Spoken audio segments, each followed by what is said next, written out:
The Ascent of the Silent Whole, an Ontological Allegory and Metaphysical Autobiography. Prologue, The Harmony Beneath, hum-split childhood's membrane. Beneath ordinary moments, rough housing with neighborhood kids, arranging plastic warriors in battle formations, vibrated something else, something constant, while others crafted imaginary worlds. His fingers traced invisible currents flowing through everything.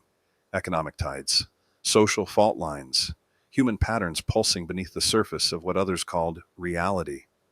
Nighttime intensified it, dream worlds unfurled with mathematical precision, recurring landscapes where he wandered as both observer and participant. Sleep offered no respite. Terror stalked those hours, wrenching him awake screaming or propelling his unconscious body through darkened hallways, eyes open yet unseeing. Parents whispered concerns in kitchen corners. Teachers sent home notes. Doctors prescribed routines. None touched the hum. Hidden harmony is better than the obvious one, Heraclitus had written millennia before. Ancient words describing the precise frequency to which his consciousness seemed calibrated. Perception, beyond the comforting illusions others mistook for solid ground. Early adolescence fractured under this weight. Cosmic threads wove through existence's tapestry, while peers navigated simpler territories of identity and belonging. His spirit, a misread hymn, trembled with awareness others lacked. Collapse and renewal, cycles spinning toward inevitable ends no one else could see. School counselors noted withdrawal symptoms. Parents found the empty pill bottle, rushed to emergency rooms where fluorescent lights buzzed with the same underlying pattern he'd always recognized. Failed attempt, more diagnoses, different medications. Mid-adolescence brought chemical salvation of another sort, alcohol's warm blur, marijuana's soft edges, cocaine's brief electric clarity. Substances created parallel numbing tides, temporary shelters from perception's storm. Yet beneath intoxication's veil, eternal glyphs remained, patient as ancient constellations waiting for clear skies. Medications stacked on shelves, morning pills, evening pills, pills that muted terror but also wonder, pills transforming him into a hollow witness to his own existence, systems of control dispensed in amber bottles, chemical barriers between consciousness and whatever lay beyond its borders. Years passed this way, medicated days punctuated by self-medicated nights.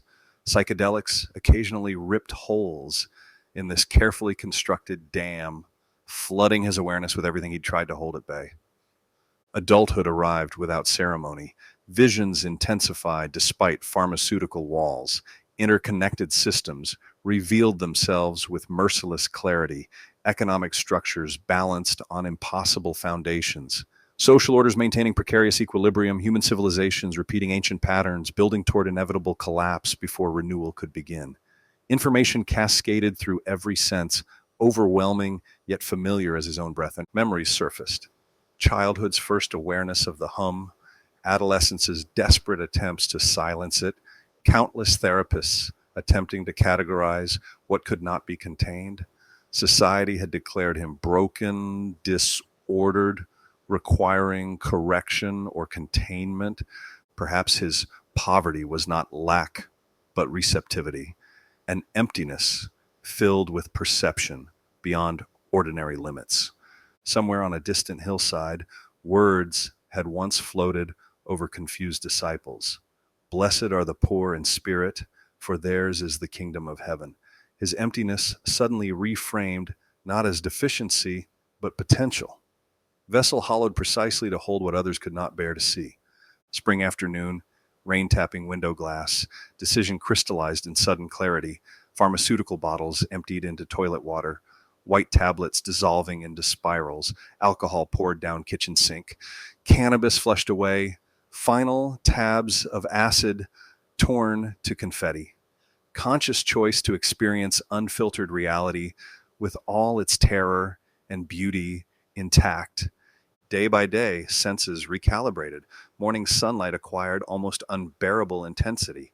Conversations revealed currents beneath words. fear, longing, hopes tangled beneath casual exchanges. News reports became transparent fictions layered over deeper patterns of power and collapse. Society still claimed brokenness. Doctors warned of consequences. Family withdrew in confusion or concern. Yet for the first time, acceptance replaced resistance. Perhaps he was merely tuned to different frequencies, receiving broadcasts others couldn't perceive. Hum returned fully then, no longer frightening, but familiar as his own heartbeat. Invitation rather than invasion, guide rather than tormentor. Cosmic thread connecting him to existence's fabric, leading toward territories unmapped by ordinary consciousness. Where it would ultimately lead remained unclear. Abyss or revelation awaited at journey's end. Standing at this threshold, he faced the unknown vibration that had always defined him, finally understanding it not as curse but as call.